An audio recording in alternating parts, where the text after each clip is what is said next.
Millions of years ago, the earth changed forever. A catastrophe of unimaginable power shook the very ground beneath us. Three mighty volcanoes erupted, unleashing rivers of molten lava and clouds of ash that swallowed the sky. The land burned, the air turned into smoke. Life seemed to disappear into the darkness. It looked like hell had broken loose upon the earth, and for a moment it truly felt like the end of everything. But nature wasn't finished writing a story. The sky, once black with ash, began to heal. Rains poured down, cooling the scorched earth. Wind swept across the broken landscape, shaping it with every breath. Time, the greatest sculptor of all, worked slowly and patiently, and what once seemed like destruction became the beginning of something extraordinary.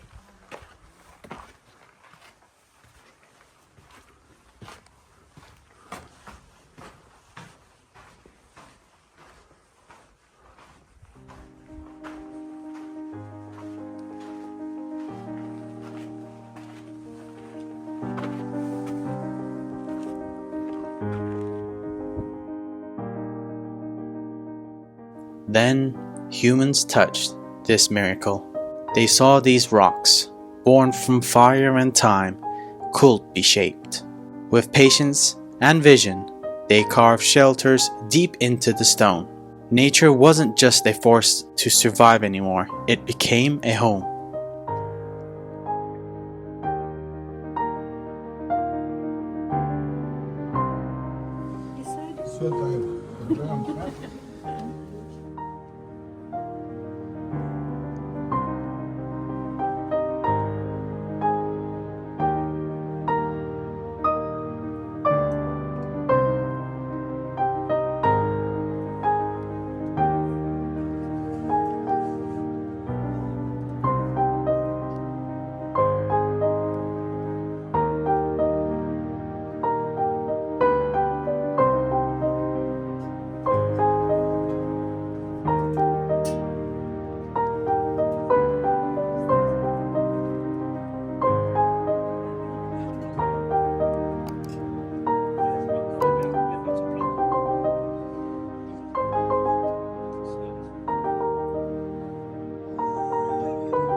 I love you. Yes, I do. Time moved forward. So did the spirits of those who lived here. Faith found its way through these valleys. Walls once were brought to life with color and devotion. The rocks began to speak through images, through stories, through hope. Yılanlı, Elmalı, and Kılıçlı. Each name, each church whispered a sacred story into these winds of Cappadocia, a legacy carved into stone and painted across time.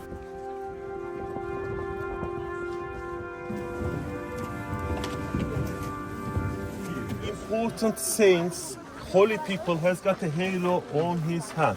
Only Jesus Christ has got a cross in his halo, so that we can easily tell he's, Christ. And he is Mary, John the Baptizer, and the Christ. But how about these two figures? They are very small. They are church donators. They paid money. One of the miracles of Jesus. What is that?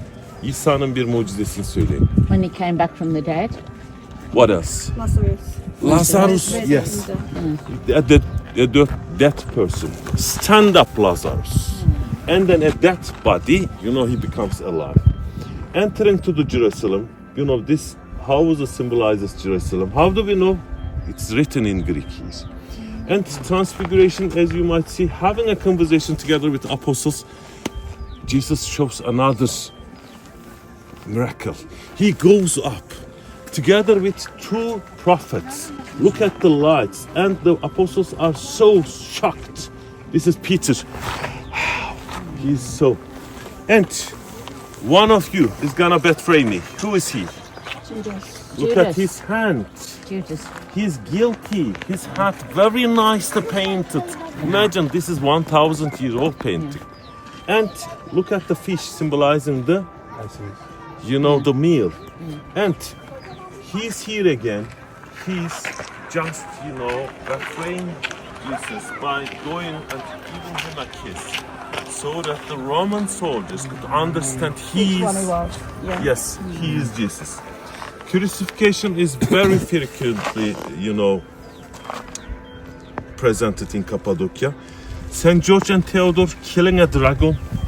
And by the way, 1, 2, 3 wise people, St. Basil the Great, St. Thomas, and this is important because he looks like naked, but he's from Egypt. That's why, some part of the body is covered with palm tree. Why I am telling this, so that people can just imagine Egypt in those times in this way. Yes, please. Houses and settlements underneath.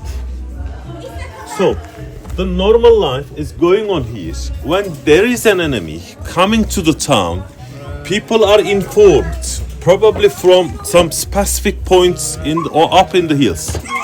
And people just go in from some certain tunnels to the underground city. It was 1990s. Actually, as you can see, you see the houses all around. So, a neighborhood. And this field, this park, used to belong to a man. He was, irrigating his garden. But the water was disappearing somewhere.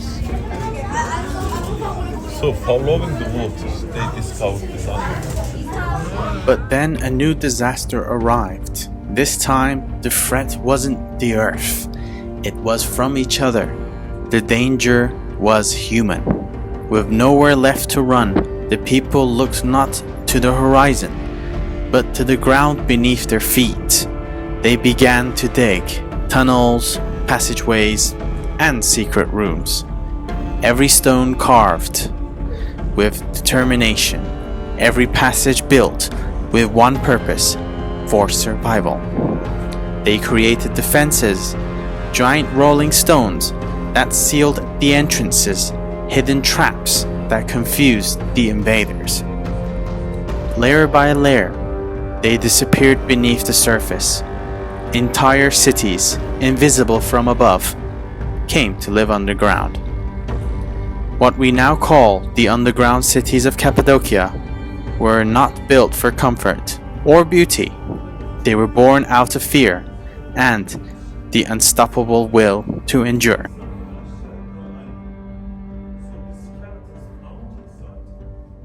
Those times, soldiers with equipment, they shouldn't follow. There is a stone here. It was probably used for smashing the food grains. Oh yeah. Yeah.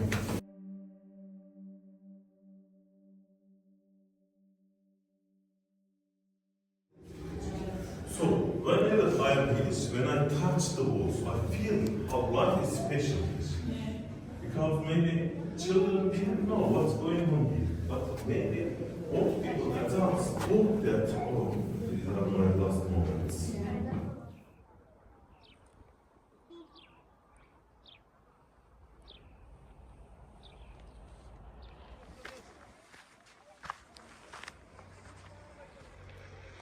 Hemen çevirelim. So this is Emir from Cappadocian grapes. Senin işin varsa gel bakayım bırak onu.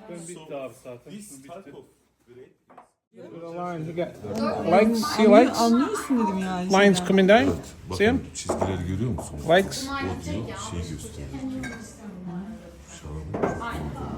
İki de bundan ver. See them now?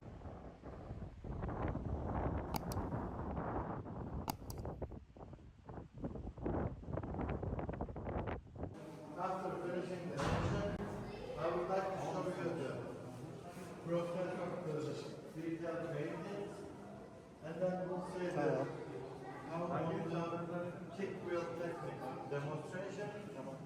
And then enjoy.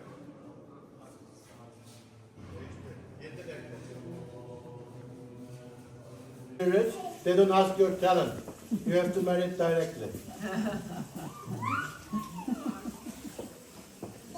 But that many years, last before, some very completely, you are love, but you are to get married.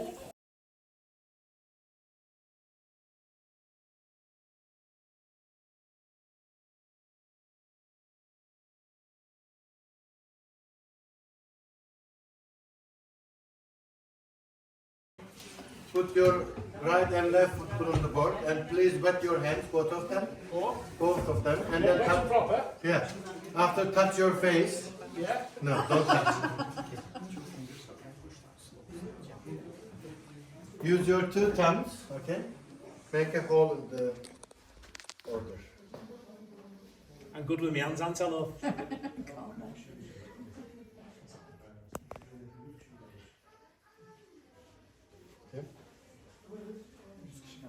Liking this? Okay. I can see Ghost 2 movie coming. Yeah, here's the Patrick Swayze. Yes. Patrick He's Swayze. well, he's something like Patrick Swayze, yes. Something like that. But he's good. Pull it out a bit, make it a bit wider. Tomorrow stay here, okay, sir? Yeah? 7:30 start. He doesn't come cheap.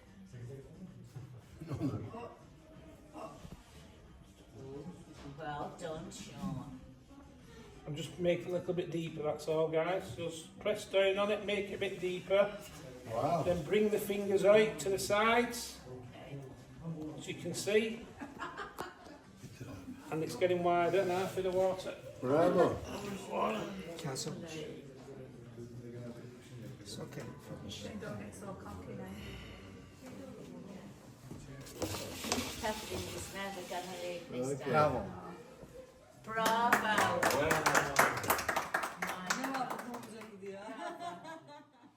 Please lift it up. Watching Sean shape the clay into a beautiful pot was truly a highlight of our time here. It was incredible to see how naturally he picked up the technique, and the end result was genuinely impressive. In fact, his pot closely resembled the traditional designs we've seen being used in many of the local restaurants we visited during our stay. It actually shows how deep the connection in between the craftsmanship and everyday life. But the surprise didn't stop there. Right after this, we'll show you something even more amazing.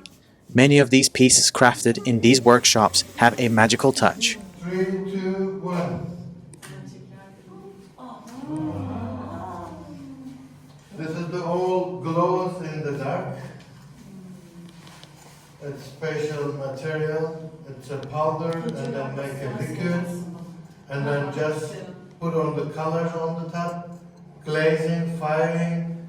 After that, let's see.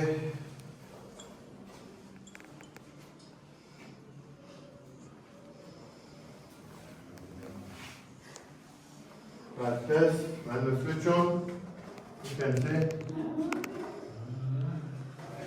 the light is directly absorbs all in the shining. Ebru, also known as paper marbling, is a traditional Turkish art form that dates back to the 15th century. It involves creating patterns by sparkling and brushing pigments onto the surface of water that has been thickened by natural substances. Artists then carefully lay a sheet of paper or fabric onto the surface, capturing the unique flowing design. What makes Ebru so special is that no two pieces are ever exactly alike. Each movement of the water is delicate and unpredictable, requiring patience, control, and deep understanding of how colors interact. Historically, Ebru was used to decorate book covers, calligraphy, backgrounds, and important documents, adding a rich, artistic touch to Turkish manuscripts. The process begins by preparing the water mixture and mixing natural pigments with ox gall to help them float and spread. Artists then use special tools like brushes made from rose branches and horsehair, of fine needles and combs to shape the patterns. Popular traditional designs include flowers, leaves, and intricate spirals, but modern Ebru artists often experience with contemporary styles as well. Beyond its beauty, Ebru carries a deep sense of tradition and meditation. It teaches patience, focus, and respect for the unpredictable nature of creativity. Today, Ebru is recognized as a part of UNESCO's intangible cultural heritage of humanity, and it continues to inspire artists around the world with its elegance, color, and timeless appeal. Sometimes all it takes is a glance. The curve of a camel's back, perhaps, the wings of a bird, or the outline of a face in stone. Nature whispers to us, inviting us to imagine.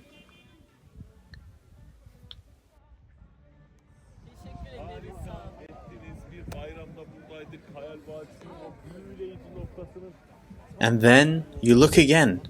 The chimneys appear. Tall, slender cones, balanced so perfectly, they almost seem impossible. Here, nature played, shaping the landscape with patience and wonder. And so, we gave them a name, fairy chimneys, a name as magical as the land itself. And then, just as the first light touches the land, the balloons rise, floating, twirling, dancing at dawn. They don't change the story of Cappadocia, but they collaborate it. Like the final, graceful touch on a masterpiece, they drift above the valleys and chimneys, a sea of color against the waking sky. If Cappadocia was a cake, then the balloons are the cherries on top, a sweet reminder, even in land shaped by fire and survival, there are still room for dreams to take flight.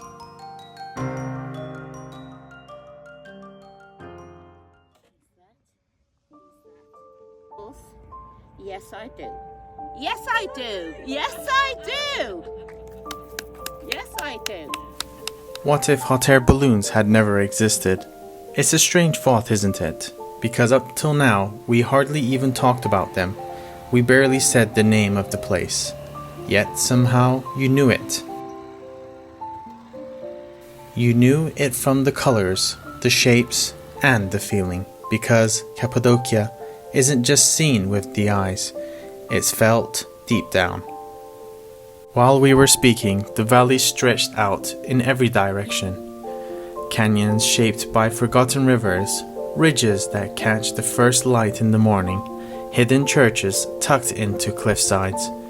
We spoke of underground cities and ancient stories carved into stone, but Cappadocia is more than just that.